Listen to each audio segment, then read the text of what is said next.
Regarding the question on what kind of laws, obviously we have not been able to tabulate in terms of figures what the laws is or what the entire laws is likely going to be. But let me give you an example. Buying habits in Kenya tend to be very interesting. Almost 90% or thereabout of all purchases for instructional materials are done at the beginning of the year. Well, maybe let's say 70 to 80% of all purchases are probably done at the beginning of the year. This is now by schools and by parents. What typically happens is that then booksellers make bulk orders for the year at the end of the year, which is beginning October, beginning next month. And we are talking in terms of billions of shillings. So they stock up in October and in November, so that when schools and parents go to the bookshops in December and in January, they will find the books ready. I have taken time to speak to booksellers in the last couple of days, and they're saying, look, for the length of time you have been here, have you seen any customers coming in? And I'm talking about bookshops which are usually crowded. And there is one bookshop I went to, and for an hour, there wasn't a soul coming in to buy books. Now, which basically means that, for example, if the schools are shut for the entire period, you are talking about losses into the billions. Now, that will then go to the publishers, because publishers have already invested in product development, have already invested in the manufacturing of these books. And if those books eventually are not sold, it basically means it will be into the billions and billions of shillings.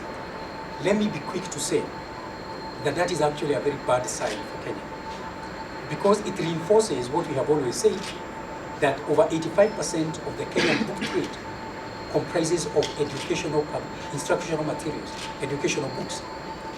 We would have expected, as a publisher, as a trade publisher, that now that people are not going to school, what will they do? They will be reading fiction, isn't it? And personal development books and other kinds of books. The unfortunate situation is that we are so geared towards academic and educational works that even the movement of other trade books, is not being felt today. So we think, to answer your question, it's going to be in billions. Now,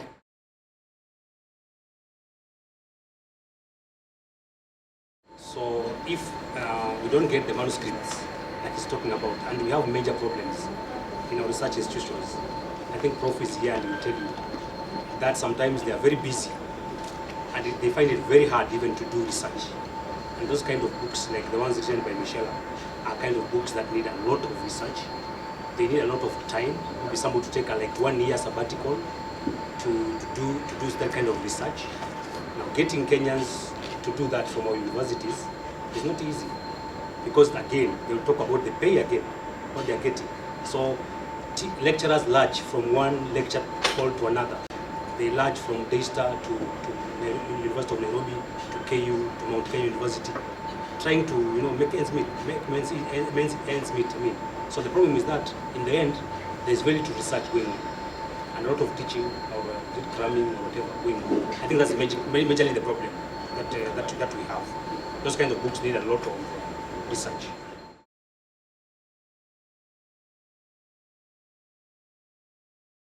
I think John has basically enumerated part of the challenges in publishing certain kinds of non-fiction work. However, you will appreciate that there are certain works. For example, our firm, Wordalike Publishers, published What If I Die? If I Die, the thoughts and biography of Father John Anthony Kaiser, at a very critical time of Kenya's history, where we should have had every reason to worry, because it was a huge expose at a very risky time of our economy.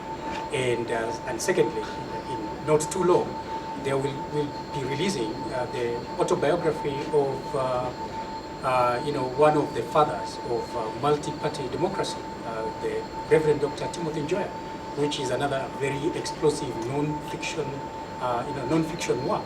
So I would say that even within the constraints, we know that we have had as a nation where businesses have had to pay very, very heavily for either publishing certain kinds of work or distributing certain kinds of work. I think there is still some courage within the local authors and publishers, to write works that are not necessarily very friendly. But let me also say, add a third thing, is that we have had to turn away very many biographies of people who would have made very good biographical material, simply because it is too sanitized. And Kenyans do not want to show us the thoughts that go on behind certain boardroom decisions. They don't want to be vulnerable. And when you look at the works you're talking about, these are people, one, who do not care much about being vulnerable, because that's where the truth lies. Secondly, is the writers who are courageous enough to say things as they were. So we have found that there are such sanitized biographies that they more or less sometimes look like eulogies, where you say all the nice things they went and did and what have you. But I think Kenya, and remember, we have had a history also, a history where dissent or anything that seemed to ruffle the establishment was met with very brutal force. And let's appreciate that as a nation, we are, it's part of the baggage we are coming out of. But I want to say that I think Kenyan publishers and writers are gaining greater courage, and I would only say, watch this space.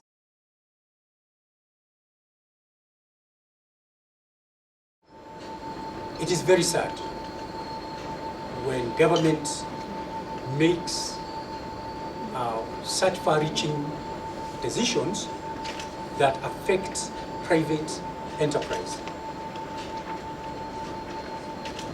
It is possible to justify the reason for the closure because maybe, and I'm saying only maybe, government doesn't want to see the inequality between those who can be able to go to private schools, continue accessing education, while those in public schools cannot access, are not going to school. But it is not enough justification to close down schools because, again, the repercussions are very, very huge. Look, the public schools are supported by government.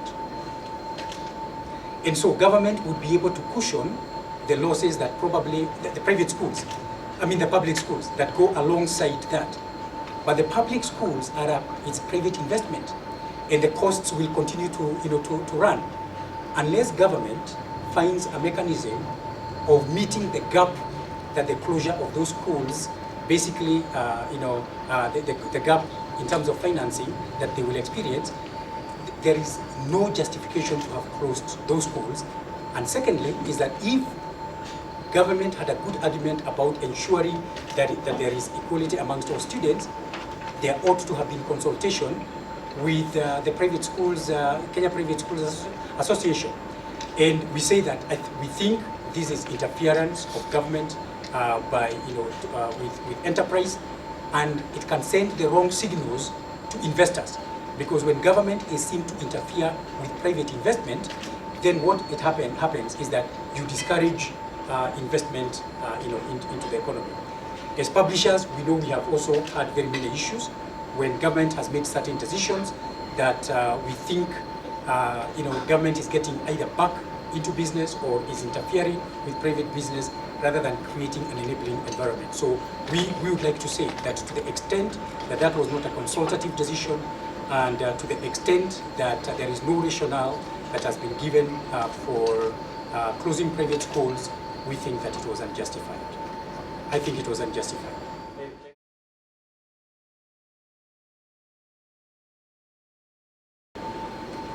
When you come to book production, Kenya is a net importer of the key inputs in printing. Number one is paper. It comprises the biggest costs in book production. Number two is capital investment for all the machinery, the equipment that is used for printing. We don't manufacture that in Kenya. And there are other inputs like inks and glue and all that basically we have to import.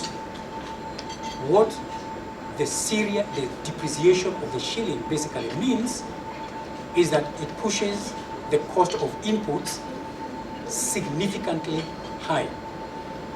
And when the cost of inputs go that high, it means that the unit production cost will also increase significantly, which also means that the cost of goods will also increase significantly.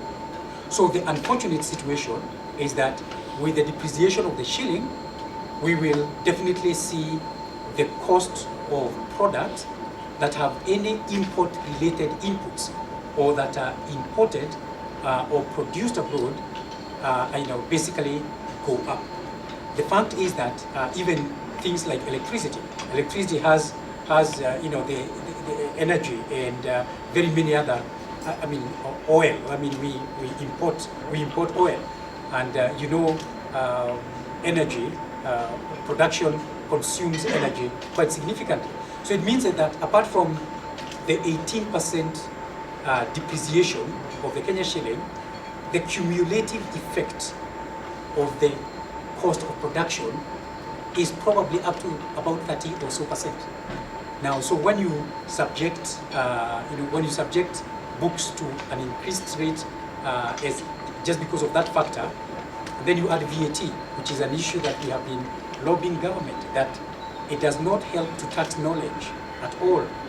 So we are taxed on VAT, and then the cost of production go up, and yet we are saying that we want to be a knowledge economy.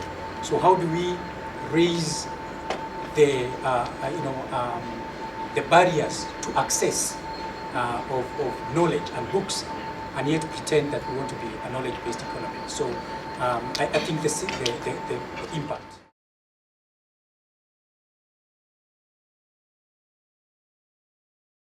Try to elaborate on what David is saying about the implications of the strike, and of course the loss of sales of books. He said that publishers suffer when those books don't sell, but actually the problem is much bigger than that, because the book industry feeds so many other industries. When books don't sell, it's not merely the publisher who goes into losses. Bookshops that deal with books. If you go to the textbook center, there are so many people in that bookshop. I do not think that the management of the textbook center can retain all those people if there was a strike that goes on for, say, 2, 3, 4 months. They will have to lay off the staff. Booksellers, again, for you to do business, to make profit, as a distributor, books must be moving. Again, if we stay for long, some of the book distributors will have to lay off, again, their workers. The printers, the only reason why printers survive is because publishers are ordering for printing of books. If books are not moving in the shops because the children are not in school, then it means publishers are not ordering for reprinting or printing of new books. It means, again, the printers will go into losses. But that's not the end of the story. All these people pay taxes. Bookshops pay taxes against their sales. Publishers pay taxes against their sales. Printers pay taxes against what they have printed. Book distributors pay taxes against what they have distributed. In other words, by the end of the day, the treasury suffers. It's not merely the business people who suffer. The very government that has closed the schools will end up suffering in terms of not getting the kind of taxes that are paid by the various industries that are interwoven around the book industry. Now, about piracy, somebody asked about piracy. Piracy is a very serious headache in this country. It is so serious that as soon as, for instance, the book becomes a set book, before the publishers start distributing those books, the pirates have already started giving out their books to the consumers. That's how serious it is. The last time that the government announced the set books, about 90% of those set books were out they were being sold by pirates before the publishers themselves could get those books to the shops. Now, why don't we fight piracy? We try to do that. I tried to do that with my book on Kifo Kismani. It was pirated, but believe me, ladies and gentlemen, one of the most unlikely things to achieve in this country is to win a case against pirates. Because the law courts demand that you as complainant furnish them with the plates. You know, the metal sheets that are used in the printing. It's very difficult for you to get those. I mean, you find your books pirated, you find them in the streets. The place will be somewhere in Nyamakema, somewhere in Kawangware, somewhere in that area. How do you get those plates from somebody's building? It's very difficult. In any case, until recently, they're fine.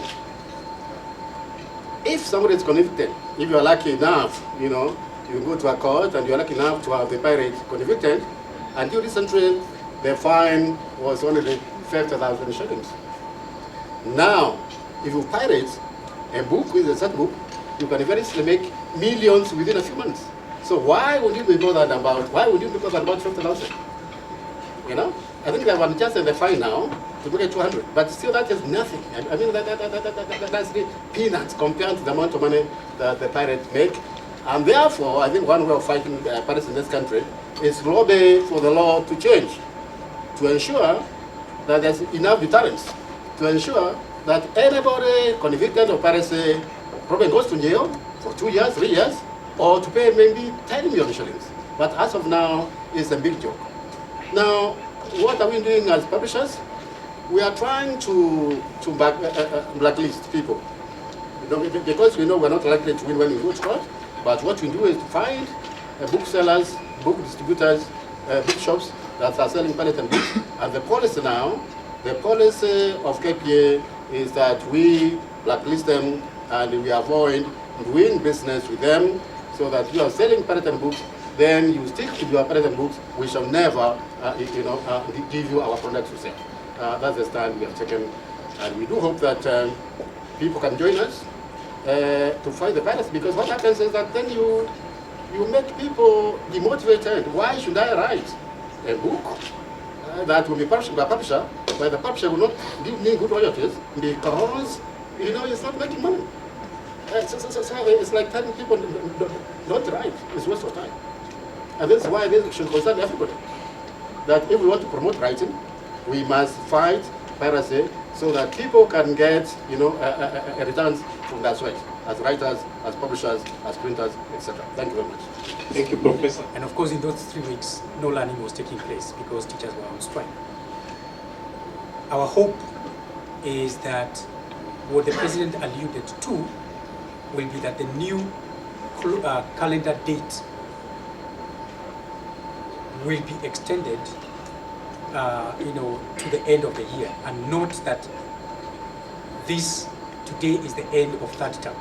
So we are hopeful that they are trying to negotiate, which is what we are calling upon the president and the Ministry of Education and the unions and teachers to do, so that schools would be reopened this week and probably extend towards the end of the term by another 1 or 2 weeks. That is what we are hoping will happen. The alternative is a devil's alternative, because we are talking about closing schools until next year. How do you promote the current standard 1 to 7 and from 1 to 3? How do you promote them to the next class if they did not learn for a term? And if they were not assessed how do you promote them to the next class? If you don't promote them, this is why we're saying it's a devil's alternative. It's a huge crisis. And that's why the president and every other player must rise to the occasion and reopen the schools as early as this week. That is what we are pushing for. We can't talk about next year. It's going to be a real crisis. And I'll say that leaders need to know that the decisions they make now or refuse to make now, the implications, the impact of it may be known 5, 10 years down the line. The damage will show up someday. Damage on our kids, damage on our nation, the social fabric, damage on our economy, but it's going to show up. And that's why we are saying we must have courageous enough leaders, transformational leaders who will deal with the issue and deal with it decisively. That's the only thing we can say to the government. Ladies and gentlemen, thank you very much. Again, we invite you to the Nairobi International Book Fair. The official opening, like Mary said, is on Thursday at 10:30 at the Sarit Center. We have the Minister, the Cabinet Secretary of ICT, Dr. Fred Matiang'i, who will be our guest of honor, a ministry that is doing a brilliant job in terms of implementing DigiSchool, and we'd like you to come and celebrate with us. On Saturday, we have the TBC Jomo Kenyatta Prize for Literature on Saturday evening, and this will be at in Westlands, and we will let you know. And we just want to welcome you. Thank you very much, and make sure that you finish all the breakfast that we had ready for you. Thank you very much.